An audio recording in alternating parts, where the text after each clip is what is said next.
What a way indeed to be there. It was a little surreal sitting in the grandstands, watching it all unfold. You turn around, you're looking at supporters, they don't know what to do, laugh or cry. Imagine it would have been pretty much the same out on the ground as well. And we had the Premiership coach with us last week, and now we've got the Brownlow medalist from 2022 and the captain of the Blues, Patrick Cripps. Welcome on the couch, mate. What a start to the season. Yeah, thanks, Gary. Yeah, mate, it was a weird feeling, to be honest. I've only ever played in one draw before that, and that was in the last round when it was a bit of a dead rubber. So to kick round one off, it was a weird feeling.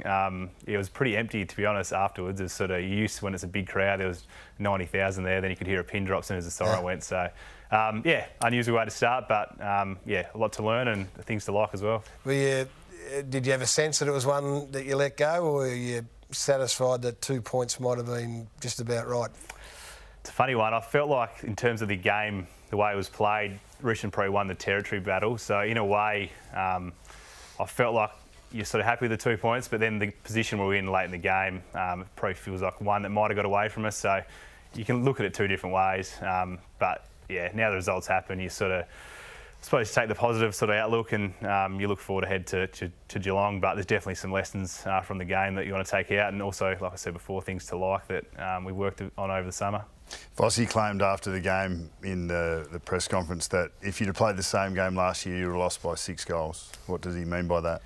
Yeah, I think it was just, like I said before, like the territory battle. We lost the territory battle in terms of inside 50s, and we probably put our defence under a fair bit of pressure. And I think what he was referring to there is our defensive system, especially our back six, but our team defence, the way it held up. I think that's 60-odd inside 50s. And to be able to absorb that and sort of absorb their momentum, probably in previous sort of years, that momentum turns out to 6 or 7 goals in a row where I think especially in that third quarter when they came out at half-time, we were able to sort of absorb that and put a few goals back on them and get back in the arm wrestle. And yeah, so I think that's things we've worked on sort of as a team defence, and especially our back six. And I thought our back six was really super throughout the game. I know you're closer to your next game than that game, but I've got to go through this last play with you. When Wettering's taken the mark in the back 50 and exits to Jesse Motlop. There's about a minute and a half on the clock here, and that was great body work there to get back. Actually, it was McGovern who took the mark. If we pause there, so it's a minute 30 on the clock, and signs go up on the interchange bench, and we sort of assume that there's a strategy around leaders or rotations getting that information around. But what's Jesse Motlop expected to do there? What's coached? Yeah, it's a hard one because you don't want to sort of isolate the individual, especially a young player. But you know, as a team, especially with you know, not long left on the clock, it's sort of that composure. Yep. Especially when it's come at a D50 with a bit of pace. Right option to hit Mott's there, but you know, we can find another mark there and help set up the ground. Would be ideal, and you know, as a team, we've already reflected on this sort of vision, and it's probably different. You know, there's 4 or 5 minutes left on the clock, and you're still trying to put another goal on to win the game. But yeah, Harry Marks is probably not talked about, but at the same time, win or lose, you still reflect the situation and unpack it. And yeah, look, if those boys had their time again, I'm sure they'd do it different. But at the same time, I think when you look at this vision, everyone looks at the stuff with the ball. Yeah. But, you know, there's a lot of choices also. It was me included, behind the ball, how we can squeeze the ground up. And there is mistakes happening in game. That's the nature of footy. But there's definitely things behind the ball that we could have also done better as leaders and players that can fix error like that. So, yeah, I don't really love singling out those boys because everyone makes mistakes. But as a group, yeah, definitely a good situation early in the year to keep learning from. Now, Harry Mackay, like that, even that run and spread to space for a big fella so late in the game that had high transition. I mean, that's awesome for him to be able to do that. But those big fellas, you're relying on them stoppage to that aerial power inside forward 50. What are those two capable of this year? Can they go to another level again? I think so. You know, they both had full pre-seasons, which, as you know, in AFL, it sets up a year. And even last year was their first year really playing footy together, and they both had really good years. So just more time with that chemistry. But you just saw him, like you said, it was a high transition game, than him for Big H to sort of get on the jets and run like that. Like, he's 205 and he's really quick and can move. So it's a bit of a luxury to have both of them up and fire, and they're both very different, but they do complement each other very well. I'm interested in Tom De Koning's story, Crippa. So he played on the weekend as the first choice ruckman. and obviously can play forward a little bit. You know, how's he been able to handle all the speculation around behind the scenes, his role? How's that all travelling for him? Because obviously he's been a big storyline so far in the season for Carlton.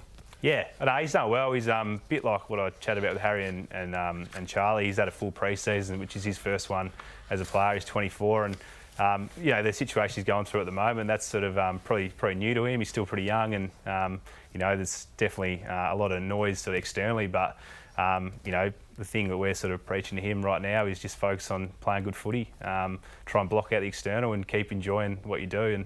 And you know, the situation he's in, I've been in myself, where you know, you're out of contract and there's a lot of talk there, but end of the day, you know, they're big life decisions, and he'll do it when the time's right for him and make the best choice for him. So it's our job, especially as leaders around the club, to make sure he keeps having fun, enjoys it, and yeah, not let the external sort of get to him too much.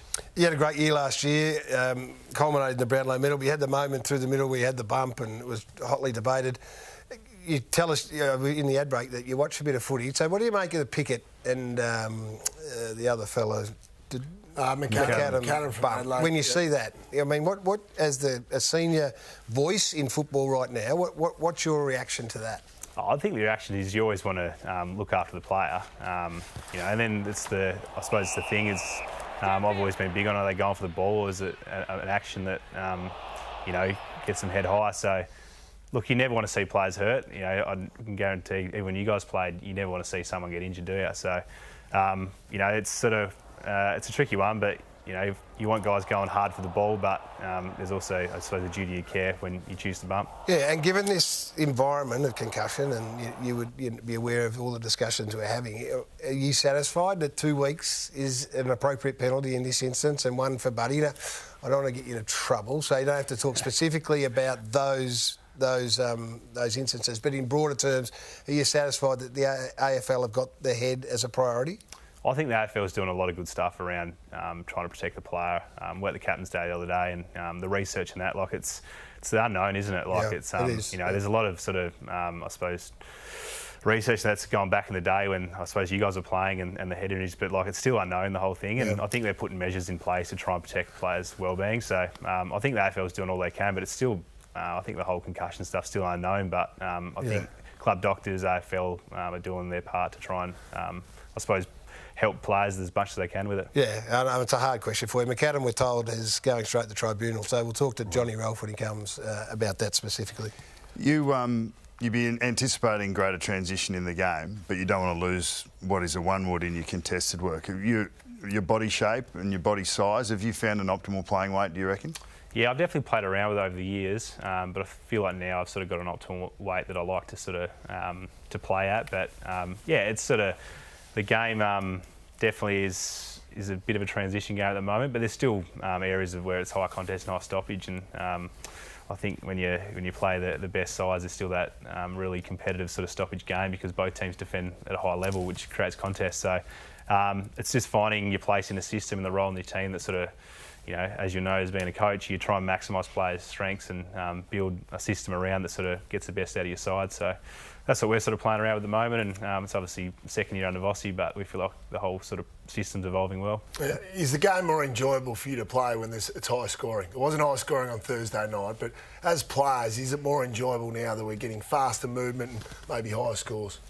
I love centre bounces, so more goals, mate, the more centre bounces we get. But I think if you take myself out from playing, like as watching, it's definitely, I've been really enjoying footy to watch. I think everyone would say the same thing. I think when people make changes, rule changes, everyone hates change at the start, but once you get the actual product and what happens, people enjoy it. And I think, you know, you speak to all footy fans right now, they're enjoying watching the footy. We're going to run out of time with him, mate. We've got so many things we wanted to have a chat with you about. So quickly, Sam Walsh, where's he sitting? No, he's going well, mate. He's everything's gone to plan with him, so he's just doing a conditioning sort of block to get himself ready to roll. So yeah, he looks great. To be honest, he's a pro, so he's going to put himself. How many weeks? Round 4, round 5. I'll let you. I'll let the medical report dictate that. But he's close. He's not that far away, so he's going well. And he doesn't want to come back. He wants to come back and get ready to dominate. So you boys are going to kick off Gather Round, so it's a big, you know, it's something new. And you've been over to South Australia. You did your bit. You did a little bit of promotional work. Jumped in a shark cage. What's that all about? Yeah, I went over a few weeks ago, so I got the opportunity to jump in the shark cage and.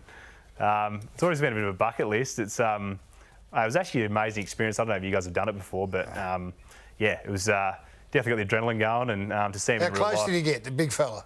I reckon I got a metre away from one of them at one point. They're huge, mate. It's a good experience, good day out. Put your head over the ball there, mate. Exactly, mate. Exactly. And membership is always, you know, the payoff here. We love having you on here, but it's about selling this membership. And the Carlton fans are up. They're up and about, mate. I see it and hear it every morning on radio. They're pretty vocal. No, it's great. We got our first home game this week against Geelong, so they're passionate. You know, as a kid, you always love playing in front of big crowds, and you know, Carlton is as big as it gets. So yeah, they're loyal. We love them, and looking forward to them to cheering loud on Thursday night. You're doing an outstanding job leading this footy club, mate. We thank you for coming in tonight, and good luck Thursday night against the Cats. It's going to be a belter. Nice. Cheers, guys.